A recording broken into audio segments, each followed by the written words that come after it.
nyo si Ana. Ay, hindi daw siya iiyak sir eh. Hindi daw siya Hindi siya iiyak. Oo, umiyak kanina. Kaya pala, loko kayo, niloloko nyo. Eh ako nag-utos na tingnan kayo lahat dun eh. Hindi daw siya iiyak eh. Okay mga kapatid, maganda nga po dito si Tony, pinapaiyak si Ana eh. Itong problema nung crosswind na to, ito nasa taas ko, automatic kapag umabot ng 1 kilometer, ang tinakbo ng inyong crosswind, iilaw yung check trans. Marami po nga na, na pepeki dyan. At maraming nauubusan ng pera dyan dahil nga kung ano-ano ang pinabibili, pati TPS, pabibilin. Magkano TPS? 13,000. Napakamahal. Tapos yung sensor, hindi, buti nga sana kung alam nila kung anong sensor eh. Kung ano-ano yung gagawin, pati transmission, ibinababa na para lang mahuli yung problema. Pero ito talaga ang problema noon. Dalawa kasi ang speed sensor nitong mga crosswind. Meron kasing speed sensor dito sa ibabaw. Pakita mo to. Ito. Ayan, dito nakakabit itong speed sensor na to. Ayan, ganyan yan. Tapos meron pang isa dito, ito. Ito po. Ayan, so dalawa. Speedometer naman. Speed sensor, ito yung output. Ito yung pwedeng mag-cause pagka umilaw yung check trans. 1 kilometer yon. Kahit hindi mo na i-road test, i-0-0 mo lang yung trip mo, yung trip meter, 0-0 mo lang yon, itaas mo yung dalawang gulong sa hulihan, yon, tapos paandarin mo, pagdating ng 1 kilometer, iilaw yung check trans. Ito ang problema. Kaso na problema si Tony. Nagpalit na kami ng bago. Pasensya na dun sa may-ari nagpalit na kami ng bago, mahal pa naman, magkano to? 4,000 plus to eh. Mahal to. Di ganun na nga nangyari, nadali yung may-ari. Di ba? Pero tama yung namin, yung diagnose namin, ito may problema. Kaya nga sabi ko kay Tony, ibaba na natin yan. Di ba? Ang sabi ko po sa'yo, tingnan mo yung ibababa nila Charlie doon. Pag binuksan nila yon, kung saan to nakatapat, tignan mo. Kaya lang, ang bibilis nila magtrabaho, no? Naikabit agad sir. Naikabit agad, sandali lang, ibinaba, tapos in-overhaul, inakyat na ulit. So, hindi mo naman nakita. Kaya ngayon, binaba na namin. Tulong sila ni RJ. Ano ngayon na nakita nyo dito? Ito sir, tanggal. Tanggal to. Halika. Half-moon konya. Tanggal to. Ito pala, sakto pala dito. Yan, okay. Dapat nakaganyan. So ito, dapat naka-lock yun. Kasi pag hindi naka-lock, hindi ito iikot. Di ba pwedeng ikot ng ikot itong output shop mo. Ito yung output shop. Umiikot ito, pero hindi ito Pwede umiikot. Sobrang ikot lang yan. Oo. Ngayon, yung sensor, nakaganito yan. Kaya hindi accurate yung bata niya. Yan yung sinusukat niya. Yan yung sinesense niya. Ayan, dapat ganun. Kaso kanina, anong nakita nyo? Ito po, nakalabas na dito. Nakalabas na ganun. Ayan, anong susukatin niya? Itong konya na to. Nakatanggal pa, nandito. Nandito na, nakasiksik dito. Tingnan nyo, nakita natin yung problema. Ang mahirap sir, may dinamay pang... Ito, yung nadamay, oo. So itong bibili natin. Bibili ba tayo nito? Wala na nalabas na ito. Oo. So yun mga kapatid, solve yung problema nito na kapag pinaandar mo, pagdating na 1 kilometer ay umiilaw yung check trans, gawa nga nung itong sensor, hindi gumagana. Kasi ito, pag umikot itong output shop, pag umabot ng 1,000 meter, 1,000 meter is 1 kilometer, di ba? So yun yung binibilang niya yun. Kaya pag hindi yan nakatapat dyan, wala siyang bibilangin. Or kung ikot lang din siya ng ikot kasi nga, tanggal yung sakon niya. Ngayon, may lock to. May lock dito yan, di ba? Nasaan yung lock na yun? Hindi kasi pwedeng walang lock ito. Nakita nyo yung lock? Di, liban pa dyan sa konya. May lock pa yan kasi ito.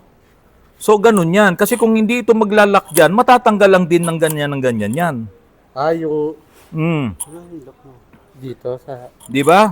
Ngayon, pupuntahan nyo si Charlie. Kailangan ngayon makita nyo doon kung ano yung nakalagay dito. Pupunta ka ngayon sa transmission department, mga hubad boys. Yung mga alak 5 boys, pupuntahan mo ngayon yon. So ganun solve na yung problema natin. Pinahirapan ka kung ano-anong ginagawa yung pihit-pihit sa Binibay ko pa yung wiring. Binano nyo pa yung wiring. Wala, inon talaga yung problema. Okay, sige.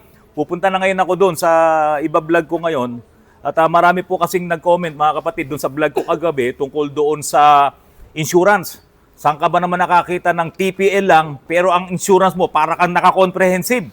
At ipapaliwanag ko po ulit sa inyo yan mga kapatid para makakuha kayo ng insurance na ang company ay talagang maaasahan nyo. Hindi katulad nung insurance company nung nabahang Mitsubishi Expander, 'di ba? Kinalikuran ng yon nung insurance company yon at walang nakuha, walang na-claim yung may-ari yun, kawawa naman. Ipapaliwanag ko sa inyo, dapat pala may na-claim yun mga kapatid. Kawawa naman talaga yung OFW yung kapatid po natin na yon. Balik po tayo. Ito po yung engine block nitong Toyota Revo po na ito for general overhaul po. Kung mapapansin nyo, malinis pa rin yung kanyang laman loob kasi nga po ang ipinagyayabang po ng may-ari nito mga kapatid, mula daw po nung nabili nila itong Toyota Revo po na ito, 2004 pa yata nung nabili nila to, lahat po ng langis na ginamit nila dito ay fully synthetic. Pati sa gear oil, ginagamit nila yung mga GL4 na fully synthetic.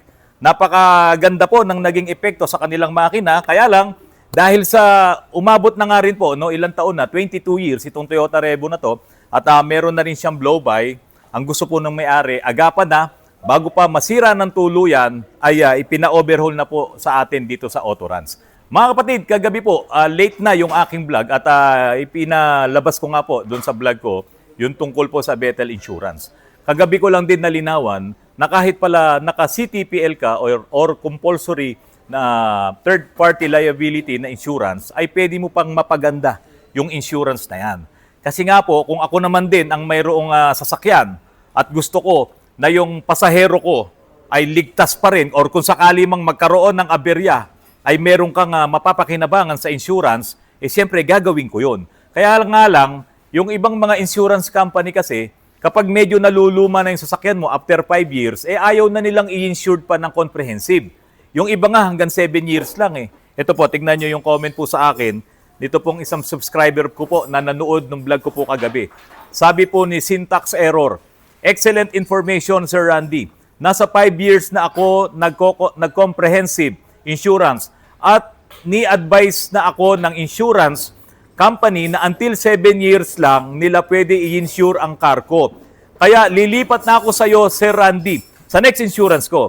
See you soon, Sir Randy, for my next insurance. Salamat po. Sabi ni Syntax Error, ayaw na raw nung kanyang insurance company na i-comprehensive yung kanyang sasakyan. Kami nga sa Bethel kahit 10 years na yan, basta yung sasakyan, maayos pa, lalong-lalo na yung kanyang body, basta maayos pa yan, kino-comprehensive po yan ni Bethel. Kasi yun namang mga pang-ilalim, yung mga suspension, sabi nga ni Sir Aris, yan naman ay wear and tear talaga. Hindi na pinapansin yan ng Bethel. Ang importante, yung talagang itsura ng sasakyan, kung talagang well-maintained yan, yung iba kasi, makikita mo nga maganda yung itsura, pero halatang-halata naman nag-aaling na sa bangga, kitang-kita naman na may mga bulok-bulok na mga parts ng sasakyan, hindi na po yan papasa siyempre sa insurance. Pero kahit na sabihin mong 7 years, 8 years yung sasakyan mo, basta yan ay magandang-maganda pa, sabi ni Bethel Insurance, si Sir Aris, ay pasok yan sa comprehensive na ini-issue po ng Bethel Insurance. Ngayon, yun nga pong TPL na sinasabi ko sa inyo mga kapatid. Kahit iyan ay TPL lang, pwede mong magawa yan na parang comprehensive. Marami kang ipapasok doon na mga pakete na binibigay din ni Bethel para maging maganda ang insurance mo. Syntax Error, kung hanggang 7 years lang talaga sila, 5 years ka na ngayon, yung susunod na insurance mo, wag mo nang hintayin yung 7 years, ipa-insured mo na po dito sa amin sa Bethel. Ipadala mo lamang po ang iyong policy ngayon, yung current policy mo, at bibigyan namin kayo ng computation para sa next comprehensive insurance po ng inyong sasakyan. Ngayon, ito naman po yung susunod na comment mga kapatid. Tulungan nyo nga po akong sagutin. Ito pong nag-comment po na ito. Sabi ni Miroism, good morning Sir Autoruns. Meron din po ba dyan na sasagutin yung pamasahe mo araw-araw or papahiramin ka ng sasakyan just in case yung sasakyan mo is pinapaayos pa and yung sasakyan na yung gamit is gamit mo for everyday commuting. Yung insurance na kinuha mo, nandoon yung policy. Doon sa policy, nandoon lahat kung ano yung sagot sa'yo ng insurance. Ngayon, kung binangga ka na aksidente ka at ipinapagawa mo ang sasakyan doon sa talyer, walang pananagutan yung insurance na pahiramin ka ng sasakyan habang iyon ay ginagawa. 'Di ba? Walang ganyan na policy. Wala. Kahit sa insurance, wala yan. Pwede lang mangyari yan kung yung sasakyan na binili mo ay inireklamo mo sa kasa. Halimbawa, bagong-bago pa yung sasakyan mo, inireklamo mo, nasira na, pinagawa mo. So habang ginagawa nila, pwede ka ngayong makipag-usap diyan sa dealers na pahiramin ka ng sasakyan dahil ginagamit mo siya araw-araw. Nangyari po sa akin yan. Pinahiram po ako ng Honda Cars Rizal nung yung aking Honda City ay inireklamo ka sa kanila at talaga namang aminado sila na may problema yung sasakyan kaya ako'y pinahiram ng service vehicle po ng Honda. Pero si insurance, wala pong ganong usapan dahil sa policy, malinaw na malinaw kung ano lang ang ipina-insured mo. Di ba? Ngayon, kung gusto mo talaga, makipag-usap ka sa ibang insurance company at bago ka kumuha ng insurance, talakayin mo sa kanila yon. Pag pumayag sila, isasama yun sa policy mo. Pero ako na po ang magsasabi sa inyo, wala pong ganyan sa mga insurance, sa mga policy. Kung halimbawa, iyan ay binangga ka, makipag-settle ka doon sa bumangga sa'yo, na pahiramin ka ng sasakyan para magamit mo. Kung wala naman siyang ipapahiram, sisingilin mo kasi sa kanila yon. Pagdating ng panahon na magbabayaran na, kung talagang sa'yo may kasalanan, babayaran ka niya, pwede ka ngayong mag-request na, bro, ako ginagamit ko araw-araw yan, wala akong magagamit ngayon, o magta-taxi ako araw-araw. Pwede mo ngayong singilin sa kanila, kung papayag din sila. Kasi kung hindi naman sila papayag, syempre magkakaroon kayo ngayon ng labanan dyan. Ang susunod na babasahin natin ay galing kay Mariano Alcantara. Magandang pakinggan. Ang tanong, sasagutin ba talaga o pahihirapang mag-claim para iwasan ang liability? Parang formality lang yan sa pagre-rehistro. May hawak po ako ditong policy. Ito yung policy ng Bethel. So dito sa comprehensive insurance po na to, nakalagay dito kung magkano yung pwede niyang mag-claim doon sa insurance kung sakaling magkakaroon ng aksidente or kung magkakaroon ng problema yung sasakyan. So dito nakalagay lahat, computed lahat, yung makukuha mo. Ngayon, doon sa sinasabi ni Mariano na baka pahihirapan mag-claim, depende na nga po yan doon sa insurance company na kukunin nyo. Kaya dapat yung insurance company na kukunin nyo, yung hindi maloko, yung talagang madaling kausap. At isa pa, marami kasing mga insurance company na meron talaga silang mga ahente. Minsan doon nagkakaproblema, doon sa ahente. Ako ngayon, lalabas ako ahente. Lalabas akong agency. Ako ngayon ang nagpo-promote at nagre-recommend sa inyo nitong Bethel Insurance. Pero sisiguraduhin ko, dahil kaibigan ko, yung pinaka-head nitong Bethel, pati itong tatlo pang insurance na kasama niya, kasi 4 po ito, na minamanage po at ang on top po dito ay si Sir June, si Kabulong. Siyempre, hindi naman ako papayag na yung kukuha ng insurance ng Bethel ay hindi sila makakapag-claim kung tama naman talaga ang kanilang inilalaban. Dapat makuha nila yung lahat ng claims na dapat nilang makuha dahil iyon ang nakasaad doon sa policy, doon sa insurance na binayaran nila. Yung kinakatakot nyo na baka mamaya hindi kayo makaklaim dahil pinahirapan kayo ng insurance, nangyayari po talaga yan. Nangyari yan sa kapatid ko. Ito naman ay life insurance. Na-aksidente yung kapatid ko, gamit yung big bike niya, dyan sa Batangas City. Ngayon, inimbestigahan ng insurance yan. At nung magkiklaim na nga, yung nanay ko, ang sabi po ng insurance, bago daw na aksidente sa motorsiklo, big bike po yung dala nung kapatid ko, 4 silang bumabiyahe noon, ay naatake daw sa puso. Di ba? Ang galing nila, no? Ang galing nung nag-imbestiga, yung taga-insurance na yun. Kaya ngayon, hindi na-claim nung kapatid ko, ng nanay ko, yung accident benefits. Milyon din po yun, mahigit. No, yun dapat makiklaim po nung nanay ko doon sa pagkamatay ng kapatid ko sa aksidente. Dahil pinalabas nitong insurance na bago pa daw maaksidente yung kapatid ko, may nararamdaman na daw na hindi maganda sa kanyang katawan at na-atake daw po, kaya daw po yun, nagkaroon ng aksidente. Yan yung mga mahirap, di ba? Matagal na yun, mga kapatid. Kinalimutan na rin namin yun. Dahil ayaw naman naming lumabas na pera lang yung habol namin. Kinalimutan na namin yun. Kaya mula nun, hindi na ako kumuha ng insurance eh. No, talagang hindi na ako kumuha. May mga nag-o-offer sa akin kung ano-ano pa mga insurance. Hindi ako kumukuha dahil nga dun sa nangyari sa kapatid ko. Pero ngayon, eto na yung Bethel. Kahapon kausap ko yung Vice President for Marketing, si Sir Ariston, at nag-message na rin naman po sa akin yung pinaka-boss namin, no, si Sir June, at talagang dito po ilalaban natin kung ano talaga yung para sa atin dito po sa Bethel Insurance. At napaka-importante po niyan. Sabi naman po ni EJ Sepnyo, hello ka Randy, salamat sa mayamang info tungkol sa CTPL na required sa LTO registration bukod sa emission testing.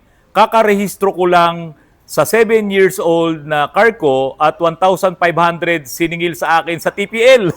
1,500 TPL. Grabe. Dito po sa hawak kong policy na to, ito po ay TPL. Ang TPL po ni Bethel ay premium 448 lang.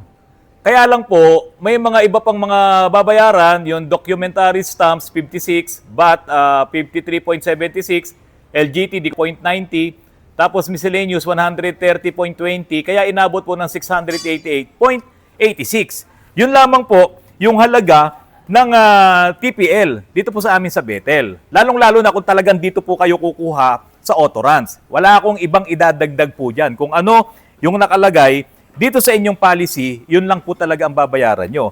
Kaya lang dahil nga nagparehistro kayo, yung mga nandyan talaga sa gilid-gilid ng LTO, negosyo po kasi nila yan. Kaya lang, negosyo, pero bakit 1,500? Eh dito, 688 lang. Kung gagawin mong 700, dapat yung kinarga nilang 100% na yon ay 1,400 lang. Eh ito, 1,500. Sobra pa sa 100% ang siningil sa inyo doon sa TPL na kinuha nyo. 1,500 ang siningil sa akin sa TPL Plus, emission na 600.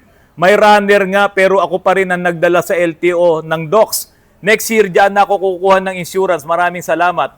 Senior citizen here na follower ng Autorans. Nako, Sir EJ Sepnyo, maraming salamat. At aasahan ko po na kapag po kayo ay kumuha ng insurance na po dito sa Autorans, Sir EJ, ay talagang ibibigay natin sa inyo kung ano yung dapat na makukuha nyo pagdating sa insurance. So yung TPL nyo, mura lamang po tayo.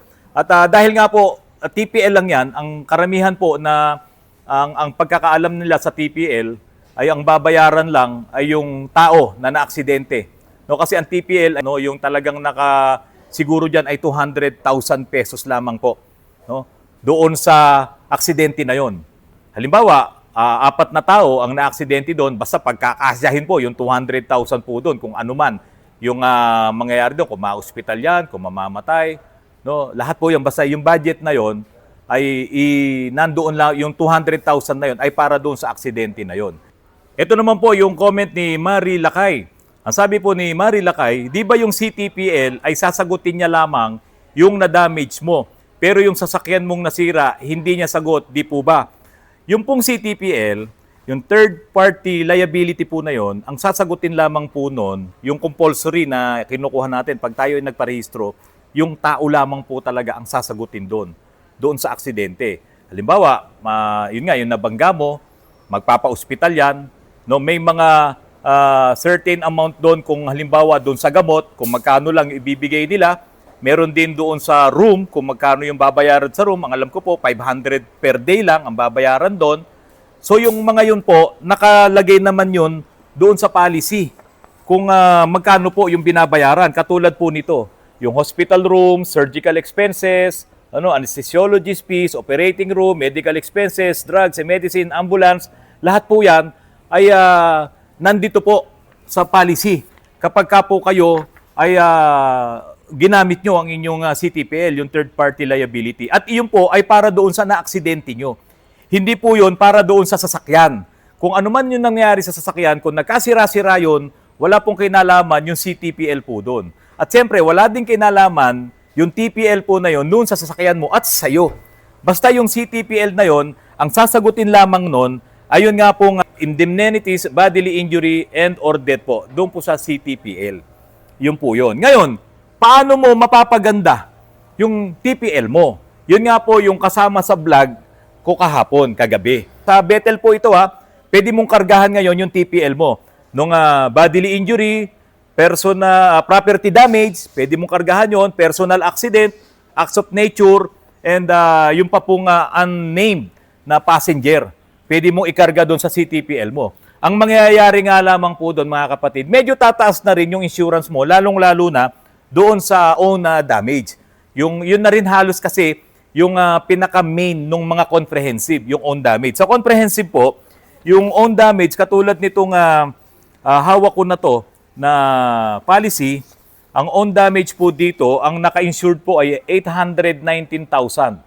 So ito po yung sa own damage, yan. 819,000 yung naka-insure sa kanya. Ayan, kasama pati yung sa theft. Kaya ito pong comprehensive na to, kasama po yung bodily injury, property damage, personal accident, acts of nature, other charges.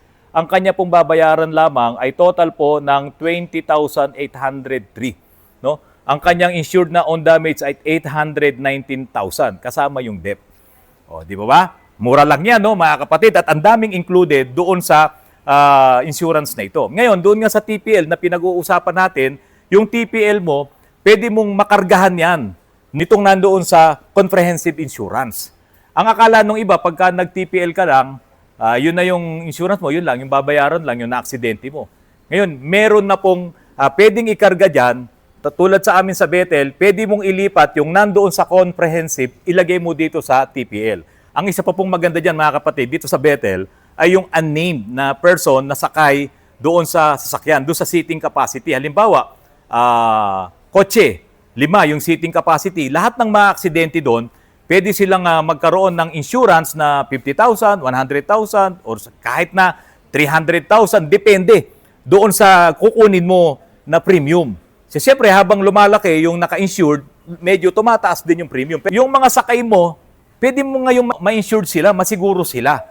Na ang dala mo, medyo lumang sasakyan na, sabihin mo nga hindi ka na nga talaga makapag-comprehensive sa insurance, siyempre, dala mo pamilya mo, babiyahe kayo, paano kung magkaroon ng aksidente? At least, yung unnamed na passenger na yon ay pwede mong ikarga doon yung insurance kung ano yung makiklaim mo. Kaya nga nakalagay doon unnamed, walang pangalan. Basta, kung seating capacity 5, yung 5 lang na yon ang babayaran. Kung halimbawa, 7 ang nakasakay doon sa isang kotse, pinuno mo, basta 5 lang. Depende kung ano yung nandoon sa policy. Di ba ang ganda niyan, ikakarga mo yan doon sa TPL mo. At doon nga sa property damage, meron din po yun. Pwede mo nang kargahan doon sa property damage, yung CTPL mo. Na halimbawa, nabangga mo, ito, ako yung nagdadrive, nabangga ko to, lahat ng masisira dito, sasagutin ng insurance yun. No? Kung doon sa bracket ng naka-insured doon. No? Halimbawa, nabangga ko yung gate ng kapitbahay ko, meron akong TPL pero may property damage, sasagutin din yon nung insurance, yung nabangga ko na yon. So, kahit paano, hindi ka mag-aalala na baka kung wala kang ng pera, magagamit mo ngayon, kahit na TPL lang, yung insurance mo, magagamit mo ngayon, yung kinuha mong insurance dito po sa Bethel. Pinagaganda mo ngayon yung insurance na para doon sa sasakyan mo. Kung ako po tatanungin nyo, importante yun. Kasi araw-araw nagmamaneho tayo, so pwede kang maka-aksidente talaga. Kung meron kang maka-aksidente at nakita mo naman, nabangga lang bumper, kayang-kaya ng TPL ko yan kasi may property damage ka eh. Di ba? Yun ang importante doon eh. Hindi ka na mag-road rage, hindi na kayo mag-aaway nung kaharap mo. Kasi alam mo may insurance ka, kahit TPL lang, pwede mo ngayon bayaran nung insurance mo yung na-damage doon sa sasakyan niya. At kung magkaroon man ng minor injuries, pwede rin bayaran ni TPL yan. O, yan ang maganda dyan. At kung tulad nga po doon sa unnamed passenger, pwede rin po doon sa TPL lang po pinag-uusapan natin ngayon kaya napakaganda po nung insurance na yon. So yung 5 po na yon, meron din pong own damage, pwede mong ikarga dito sa TPL. Pero siyempre yung own damage, kung halimbawa medyo luma na yung sasakyan mo, tulad nung Camry ko, pakita mo yung Camry ko, ituturo ko. Yan, turo mo yung Camry. Sige, close up mo. Yan. Yung Camry po na yan ay 2010 model. So, kung 2010, 2026 na po tayo ngayon, at 16 years na po yan. Sa mga ibang insurance company, hindi natatanggapin yan sa comprehensive. Pero ipinakita ko yan kay Sir Aris kagabi at sabi niya, pasok pa yan. Pwede ko pang i-compre yan. O, di ba? Pero Sir Aris, sabi ko, okay lang kahit hindi mo i-compre. Dito na ako sa TPL, pero ikakarga ko ngayon yung own damage. Na kahit na mabangga yan, kahit na makarnap yan kasi may own damage, pasok pa rin ngayon ako doon sa insurance na yon. Yun ang kagandahan dito sa Bethel Insurance. Kaya nga po ako mga kapatid, hindi po ako nagdalawang isip nung ako po ay kausapin nila na mag-endorse ako or magbenta ako ng insurance ng Bethel. Kasi para po ito sa mga end users, para to sa mga may-ari ng sasakyan. At hindi lang sa may-ari ng sasakyan, para din ito dun sa mga tao na maaksidente ng sasakyan natin. Kailangan nakasiguro sila. At dahil nga po, sabi ko nga po sa inyo, ito pong si Bethel, kasamahan din niya si Stronghold at meron pang dalawa na ibang insurance, malaki po itong insurance company na ito. At hindi po nila sisirain ng pangalan nila dahil lang doon sa maliliit na claims na kinukuha natin na hindi nila ibibigay. Ngayon, kung malaking claims din, sigurado, ibibigay din po nila yan. Okay mga kapatid, halimbawa lamang po gusto nyo kunin na ang Bethel para sa insurance ng inyong sasakyan. Kung halimbawa, comprehensive insurance, ang gagawin lamang po namin, kapag dinala nyo dito sa amin at gusto nyo kunin na nga yung aming serbisyo sa insurance, i-check po namin ang inyong sasakyan. Kung may mga bangga, may mga scratches yan, may problema, may mga dents yan, at kung wala naman, ay nilalagyan po namin ng ganito, pinipicturean po namin yan. Ayan, halimbawa tulad nito, yung hood niya, maayos na maayos. So, pipicturean ngayon namin yan. June 20, 2026, yan po yung itsura ng sasakyan. Pati sa bumper, lalagay din namin yan. Tapos makikita po yan kung ano man yung mga issues ng sasakyan. Basta noong June 20, 2026, yung date na yon, ipapakita namin lahat na maayos po yung sasakyan. Ngayon, ipo-forward ko na po ngayon ito sa opisina dyan sa Bethel. At sigurado po, makakakuha naman po tayo ng insurance po dyan sa Bethel, sa comprehensive insurance. Basta ito, paikot ito hanggang sa bubong para makita po ng opisina na talagang yung ipinapa-insured natin na sasakyan ay maayos pa. Kaya nga po yung OFW na nalubog yung kanyang expander diyan sa parting Laguna yata yon dahil nga po nabaha. Ito mga kapatid, ang tinakbo lamang po nito ayan, ay 6,346 kilometers. Yan lamang ang tinakbo ng sasakyan na ito. Minalas na, nabaha na. Kaya yung hinayang na hinayang, yung may-ari nito, dahil pasok pa naman dapat talaga to sa warranty, wala na pong nangyari. Hindi na po mangyayari yon dahil tinanggihan na po siya ng insurance. Wasak na ang makina, sabi ng kasa, sabi ng insurance, hindi na daw pwede, siya pa ang nasisi. Kaya po kayo, kapag po kayo ay maghahanap ng insurance company, no? Kausapin niyo po ako, meron tayong kaibigan, no? Talagang mapagkakatiwalaan. Yung mga insurance niyo po na yan, kung hindi kayo matutulungan sa ganitong klase ng mga sitwasyon, itry niyo po yung kaibigan ko na may-ari ng insurance po na yan, si Kamulong. Hindi po sinagot nung kanyang insurance yon dahil lang sinisisi nila kasalanan doon ng OFW, nung may-ari dahil inilusong daw niya sa baha. Sabi nga ni Sir Aris, ano ba naman yun? Dapat yun ay sinagot na nila, dapat binigyan nila ng claim yun. Kasi talaga namang na-trap siya doon, bumaha yun, hindi naman niya talaga gustong ilusong yung sasakyan. Kung halimbawa, malalim talaga yung baha, kaya lang hindi niya kabisado yung lugar, umaandar siya, medyo mababa lang yung tubig, kaso biglang buhos ng ulan, nagkaroon ng flash flood, naabutan siya, di naman siya maka-atras. So yung pala talaga dapat makaklaim. Ngayon, inayos namin yon, in-overhaul namin ng makina dahil nga tinanggihan na ni insurance. So syempre, hindi rin babayaran ni insurance si Mitsubishi. Kaya dinala sa amin, inayos namin. Ngayon, nung ipapa-insured na ulit namin, ayaw nang pumayag nung kanyang insurance. Kasi nga po, ano na siya, nalubog na sa baha. Sabi ni Sir Aris, hindi naman. Kung talaga namang maayos na gawa, perfect naman yung pagkakatrabaho doon sa engine. Kasi nga bago pa yun, 2 years old pa lang yun. Naibalik mo naman lahat. Maganda naman yung kaha, maayos naman.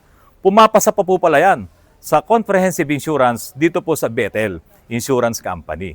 Kaya asahan nyo po mga kapatid, ito pong insurance company nito, ito po ay para talaga sa atin, para sa mga may sasakyan. Dapat ang insurance mo kasangga mo.